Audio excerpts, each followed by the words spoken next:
नमस्कार, जय हिंद, वंदे मातरम। आप सभी विद्यार्थियों का स्वागत है आपके अपने यूट्यूब प्लेटफॉर्म उदय एजुकेशन और सक्सेस पेपर में।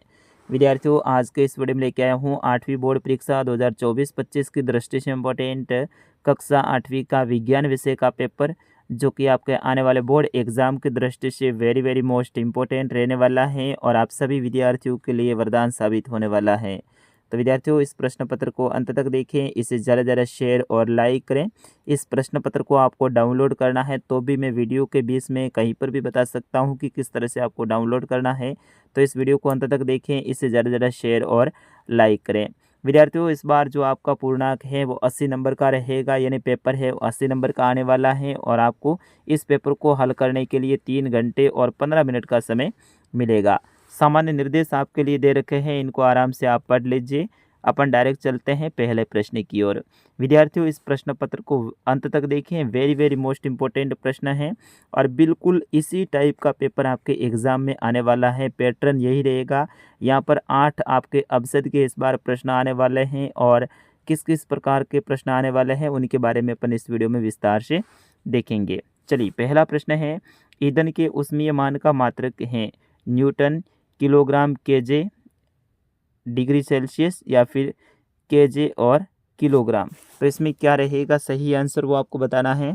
ऑप्शन नंबर द रहेगा इसका सही आंसर केजे बटा केजी या फिर या केजी। सीएनजी का पूरा नाम बताइए, आपको बताना है सीएनजी का पूरा नाम संपीड़ित प्राकृतिक गैस, कोयला प्राकृतिक गैस, कोलतार प्राकृतिक गैस, इनमें से कोई नहीं।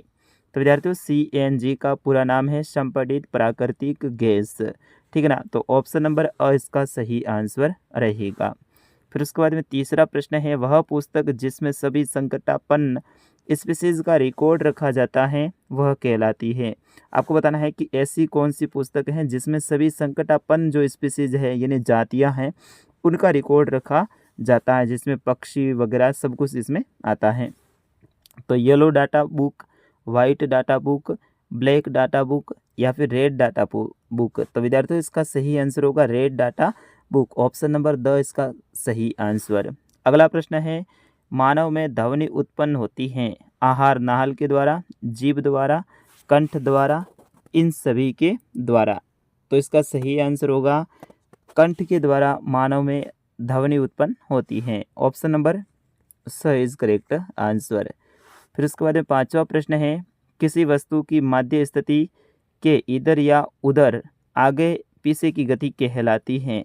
तो वे क्या कहलाती हैं वो आपको बताना है। कंपन, आयाम, अ व ब दोनों या फिर इनमें से कोई नहीं। तो वो कंपन कहलाती हैं। आगे या पीछे की जो गति होती है वो कंपन कहलाती हैं। फिर उसके बाद में छठा प्रश्न है, जल के विद्युत अपघटन द्वारा धन टर्मिनल पर प्राप्त होने वाली गैस हैं। तो वो गैस कौन सी है ये आपको बताना है। ऑप्शन आपके सामने है, तो option number the is correct answer. वो गैस है वो ऑक्सीजन है। फिर उसके बाद में सातवां प्रश्न है, पृथ्वी के केंद्रीय भाग को कहते हैं भूपरपट्टी, आंतरिक क्रोड, प्रावर या बाय क्रोड। तो पृथ्वी के जो आंतरिक भाग है उसको कहा जाता है आंतरिक क्रोड।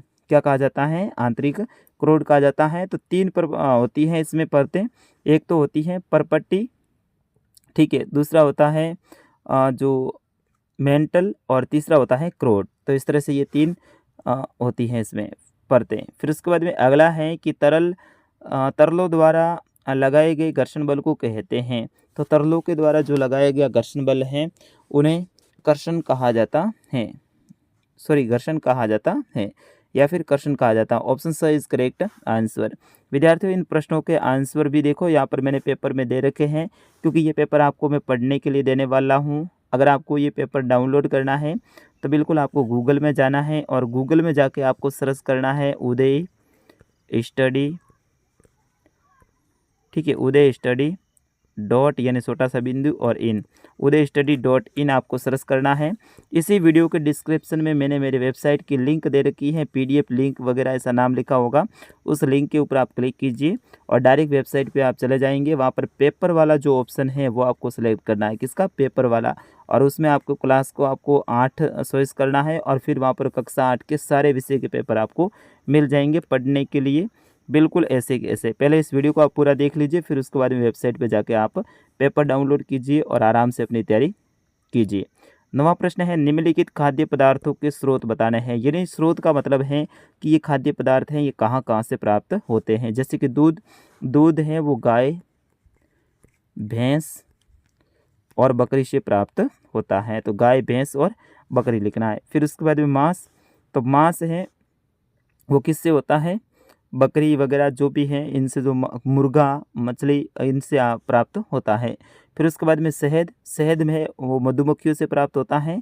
और कॉड लिवर तेल ये मछली से प्राप्त होता है, ठीक है ना, किससे, मछली से। तो इसमें भी आप मछली लिख दीजिए। फिर उसके बाद में 10वां प्रश्न है, सूक्ष्म जीवों के मुख्य वर्ग कौन कौन से हैं, उनके नाम लिखिए। तो सूक्ष्म वर्गों के जो जीवों के मुख्य वर्ग हैं वो 4 होते हैं, जो कि जीवाणु, कवक, प्रोटोजोआ और शैवाल। जिसमें जीवाणु में स्टाइलस जीवाणु, सुईनुमा जीवाणु आदि होते हैं। कवक में पेनिसिलियम और एस्परजिलस होता है। प्रोटोजोआ में पैरामीशियम अमीबा होता है। शैवाल में ये जो होते हैं इनके नाम आपको याद रखने हैं। फिर उसके बाद में 11वां प्रश्न है, कार्बनीकरण किसे कहते हैं। तो मृत वनस्पति के धीमे प्रक्रम द्वारा कोयले में परिवर्तन को कार्बनीकरण कहते हैं। फिर उसके बाद में इसी में दूसरा है कि कोक कैसा पदार्थ है। तो कोक एक कठोर, सरंध्र और काला पदार्थ है। यह कार्बन का लगभग शुद्ध रूप है। फिर उसके बाद 12वां प्रश्न है कि घर्षण किस प्रकार ऊष्मा पैदा करता है। कोई 2 कारण आपको बताने हैं। तो पहला कारण लिखोगे, हाथों के परस्पर रगड़ने से हाथ गर्म हो जाते हैं। दूसरा है माचिस की तिल्ली रगड़ने पर आग उत्पन्न होती है। तो इस तरह से ये 2 आपको बताने हैं। फिर उसके बाद में मिलान वाला है, इसमें देखिए कटाई, कटाई का मिलान है आपके ऑप्शन 4 से रहेगा, खरपतवार निकालने की, सॉरी, फसल काटने की प्रक्रिया रहेगी। फिर उसके बाद में दूसरा है निराई, निराई है इसका ऑप्शन 3 से रहेगा, खरपतवार निकालने की प्रक्रिया को निराई कहते हैं। भंडारण का मतलब होता है फसलों को एकत्रित करने की प्रक्रिया, और थ्रेसिंग का मतलब होता है भूसे से फसल को अलग करने की प्रक्रिया। तो इस तरह से आपको इसमें मिलान करना है। फिर उसके बाद में 14वां प्रश्न है, प्रतिजैविक क्या है। प्रतिजैविक लेते समय कौन कौन सी सावधानियां रखनी चाहिए। तो सूक्ष्म जीवों द्वारा प्राप्त होने वाली ऐसी औषधि जो सूक्ष्म जीवों को नष्ट कर देती हैं या उनकी वृद्धि को रोकती हैं, इस प्रकार की औषधि प्रतिजैविक कहलाती हैं, ठीक है। इस जैसे इसमें आप ये उदाहरण भी आप दे सकते हैं। विद्यार्थियों, पूरा पेपर में उत्तर सहित लेकर आया हूँ और बिल्कुल वेरी मोस्ट इम्पोर्टेंट ये प्रश्न पत्र है। इसको डाउनलोड करना है तो आप जाइए वेबसाइट पे, आपको गूगल में जाके सर्च करना है उदय, UDAY उदय, फिर उसके बाद में स्टडी STUDY डॉट, यानी छोटा सा बिंदी और फिर .in, ये आपको सर्च करना है गूगल में जाके। अगर ये सर्च नहीं कर सकते हैं तो आप वीडियो के डिस्क्रिप्शन में भी लिंक दे रखी है, वहाँ से भी आप इसको डाउनलोड कर सकते हैं। चलिए, 15वां प्रश्न है, निम्नलिखित कथनों के सामने सत्य और असत्य आपको बताना है। जैसे कि ऐसे पदार्थ जो पूर्ण दहन करने पर ऊष्मा देते हैं ईंधन कहलाते हैं। तो बिल्कुल ये सत्य बात है। दूसरा है, कोयला जीवाश्म ईंधन नहीं है, ये गलत है, क्योंकि कोयला एक जीवाश्म ईंधन है। फिर उसके बाद में कोयले को 1000 डिग्री सेल्सियस ताप से अधिक पर गर्म करने पर प्रक्रमण कहलाता है। तो ये सत्य बात है। और पेट्रोलियम से अशुद्धियों को दूर करने तथा प्रयासों को पृथक करने का प्रक्रम परिष्करण कहलाता है, ये भी सत्य है। तो इस तरह से इसमें सत्य और असत्य आपको बताना है। फिर उसके बाद में 16वां प्रश्न है, क्या जंग लगने के प्रक्रम को दहन कहा जा सकता है। विवेचना आपको करनी है। तो इसमें नहीं, जंग लगने की जो प्रक्रम है उसको दहन नहीं कह सकते हैं। जंग लगने की प्रक्रिया में धातु वातावरण की ऑक्सीजन तथा नमी की क्रिया के कारण ऑक्साइड बनाती हैं, जो उसके पृष्ठ पर दिखाई देती हैं, जबकि दहन प्रक्रम में वस्तु ऑक्सीजन की उपस्थिति में जलती है।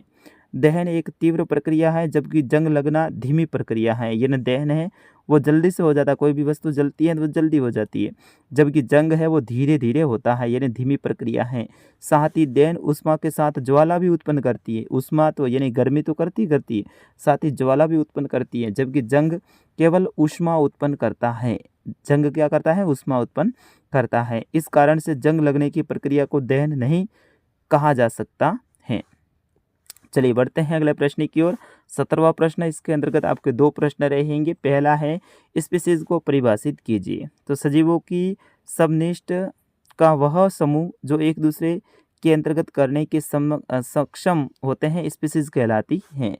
इसमें दूसरा प्रश्न है अभ्यारण्य से क्या तात्पर्य है, तो वह क्षेत्र जहाँ जंतु और उनके आवास किसी भी प्रकार के विक्षोभों से सुरक्षित रहते हैं अभ्यारण्य कहलाते हैं।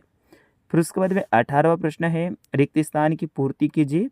इन शब्दों का चुनाव करते हुए आपको करना है, तो पहले में कोशिका, दूसरे में बाह्य, तीसरे में युग्मक और चौथे में निषेचन आएगा। जैसे कि प्रत्येक शुक्राणु एक एकल कोशिका है, तो एकल यहाँ पे कोशिका, ठीक है। मेंढक में बाह्य निषेचन होता है, तो यहाँ पे बाह्य आपको भरना है।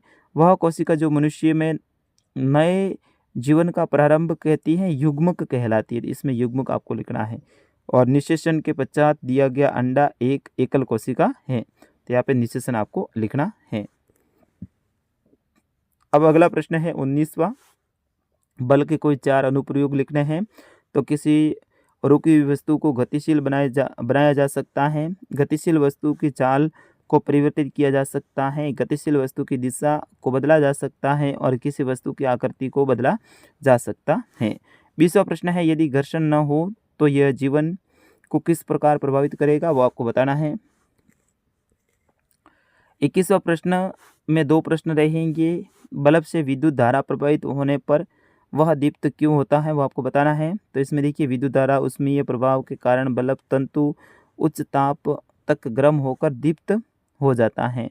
और दूसरा है किन द्रवों के द्वारा विद्युत का चालन किया जा सकता है, तो वो बताना है। तो इसमें आप बताओगे चीनी, ठीक है, सिरका आदि द्रवों से, ठीक है। फिर उसके बाद में 22वां प्रश्न है यदि वो समानांतर समतल दर्पण पर एक दूसरे से 40 सेंटीमीटर के अंतराल पर रखा हो तो इसके बीच की रखी एक मोमबत्ती के बनने वाले प्रतिबिंबों की संख्या ज्ञात कीजिए, तो वो आपको ज्ञात करना है।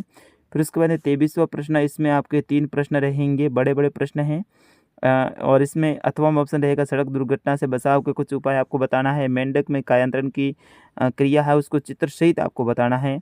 और व्याख्या कीजिए कि आवर्ती ध्वनि का तारत्व निर्वहन करती है, वो आपको बताना है। और फिर इसके बाद में 24वां प्रश्न है किशोरावस्था व्यक्ति की मानसिक, बौद्धिक और संवेदनात्मक परिपक्वता किस प्रकार संबंधित है, वो आपको बताना है। और इसी में दूसरा प्रश्न रहेगा, इसको अच्छे से आपको याद करना है। अथवा में रहेगा किशोरावस्था में होने वाले परिवर्तनों हार्मोन द्वारा नियंत्रित होते हैं, स्पष्ट करना है। वायुमंडलीय दाब की अधिकता को सिद्ध करने के लिए एक प्रयोग आपको बताना है। और अंतिम प्रश्न है 25वां, इसमें चित्र की सहायता से किसी ऐसे उपकरण का वर्णन कीजिए जिसका उपयोग किसी आवश्यक वस्तु की पहचान में होता है। अथवा ये दूसरा इसमें रहेगा प्रकाश के परावर्तन को किसी क्रियाकलाप द्वारा आपको बताना है। और अथवा में आपके लिए ऑप्शन ये रहेगा नेत्र के किसी प्रकार के दोष उत्पन्न होते हैं, वो आपको बताना है। तो इस तरह से ये आपके पूरा प्रश्न पत्र आने वाला है। विद्यार्थियों इसको डाउनलोड कीजिएगा, अच्छे से तैयार कर लीजिएगा। बिल्कुल मैं आपको फ्री में डाउनलोड करने के लिए ऑप्शन दे रहा हूँ। आपको गूगल में जाना है, सर्च करना है उदय स्टडी, ठीक है ना, uday.study.in आपको सर्च करना है, या फिर वीडियो के डिस्क्रिप्शन में लिंक दे रखी है, वहाँ से भी आप डाउनलोड कर सकते हैं। तो विद्यार्थियों देर किस बात की, आप पेपर को डाउनलोड कीजिए और पढ़िए। आने वाले आपके सभी पेपर यहाँ पर मिलने वाले हैं, तो समय समय पे आपको uday.study.in आपको सर्च करते रहना है और नया पेपर कौन सा हमने डाला है वो आपको देखते रहना है। तो फिलहाल इस वीडियो में इतना ही, मिलते हैं अगले वीडियो में। तब तक के लिए मुझे अनुमति दीजिए। नमस्कार, जय हिंद, वंदे मातरम।